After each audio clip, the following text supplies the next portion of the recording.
profesi pegawai, sehingga diharapkan agar selalu tersedia sumber daya aparatur sipil negara yang unggul selaras dengan perkembangan zaman. Terdapat 14 ruang lingkup yang ada dalam manajemen PNS.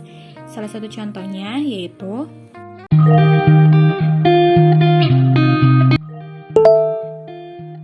Waalaikumsalam, ada yang bisa saya bantu?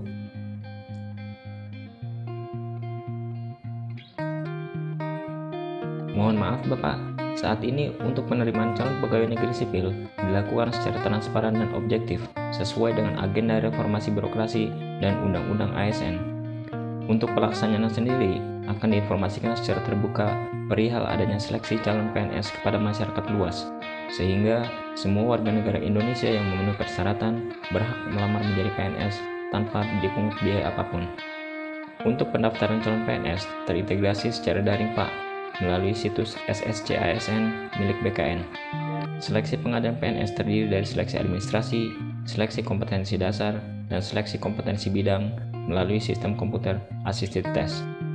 Dengan dilakukannya pengadaan PNS yang transparan dan objektif, diharapkan mampu menghilangkan praktik jual beli formasi jabatan PNS di setiap instansi pemerintah, serta dapat menghasilkan PNS yang kompeten.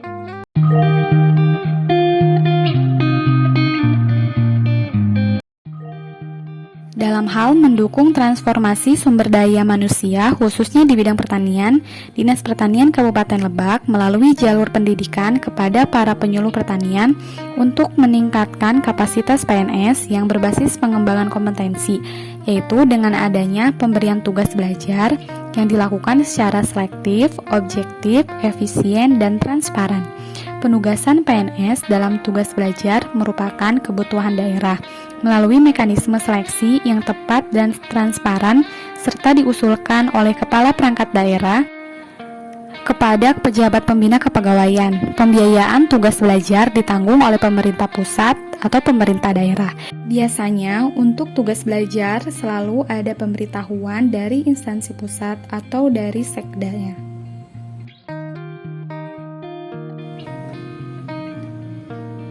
Izin belajar yaitu izin yang diberikan kepada PNS untuk mengikuti pendidikan pada perguruan tinggi atau lembaga pendidikan formal lainnya di luar jam kerja atas biaya sendiri dan tidak boleh meninggalkan tugas dinas sehari-hari.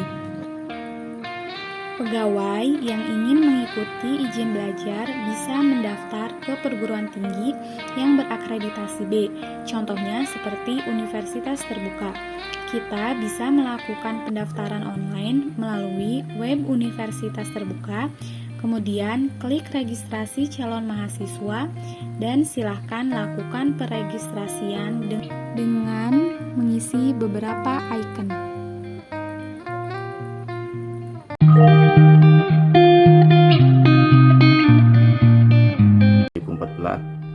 Tentang ASN yang berbunyi 1. PNS diangkat dalam pangkat dan jabatan tertentu pada instansi pemerintah.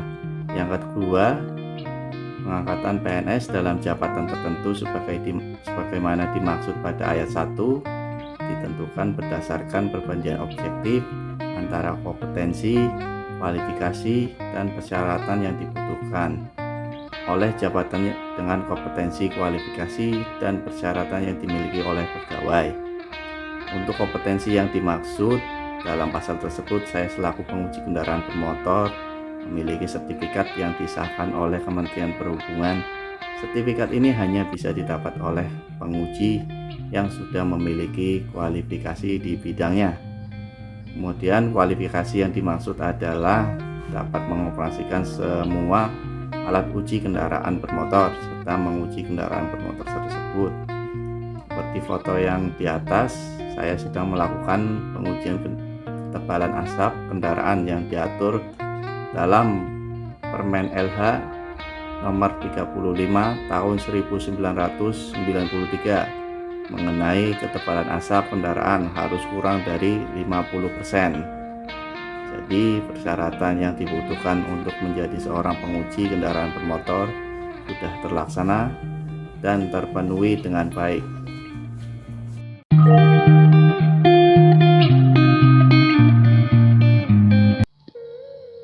Sebagai seorang ASN, kita harus disiplin dalam segala hal, mulai dari disiplin waktu hingga menaati kewajiban dan menghindari larangan-larangan yang ditentukan dalam peraturan kedinasan yang apabila tidak ditaati atau dilanggar akan dijatuhi hukuman disiplin.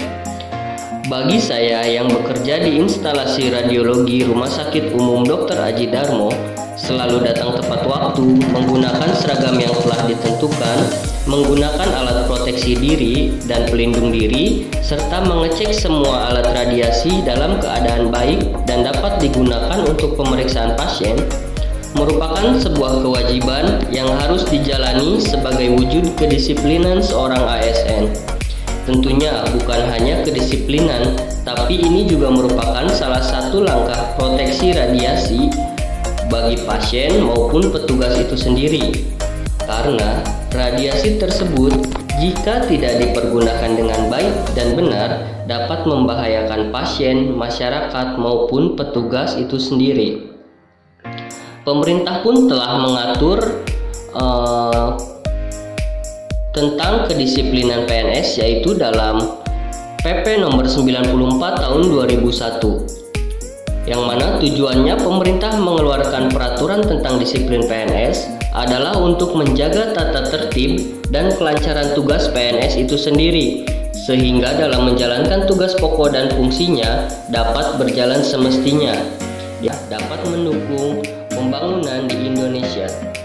Untuk tingkat hukuman bagi PNS terbagi dalam 3 kategori, yakni ringan, sedang, dan berat. Hukuman ringan seperti teguran lisan, teguran tertulis, atau pernyataan tidak puas secara tertulis. Untuk hukuman sedang berupa potongan tunjangan kinerja sebesar 25%. Potongan ini dilakukan selama 6 bulan, 9 bulan, ataupun 12 bulan. Sementara itu, untuk hukuman berat berupa penurunan jabatan hingga pemberhentian tidak hormat.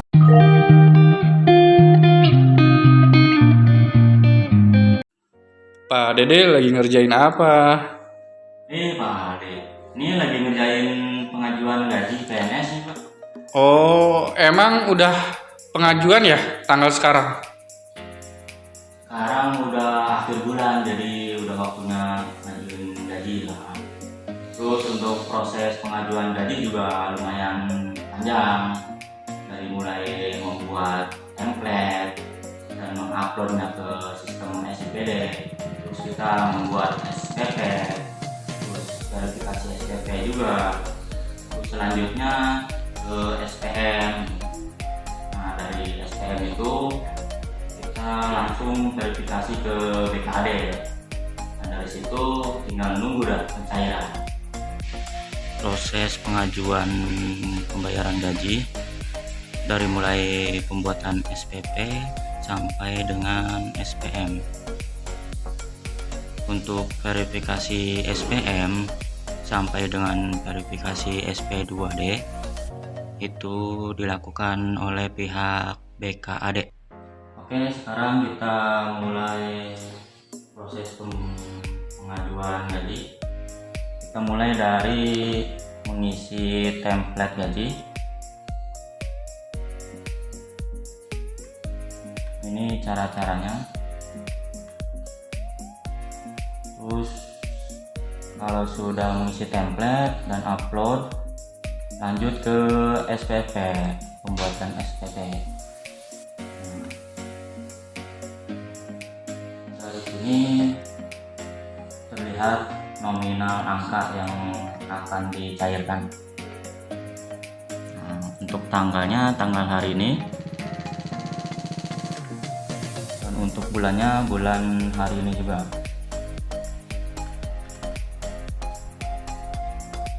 Dan selanjutnya kita langsung ke SPP aja, pembuatan SPP. SPM.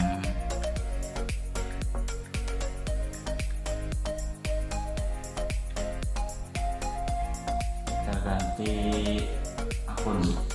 Berkas sudah di print dan sudah ditandatangan kepala dinas. Sekarang berkas pengajuan SPM gaji mau diantarkan ke BKAD untuk diproses. Oke, terima kasih.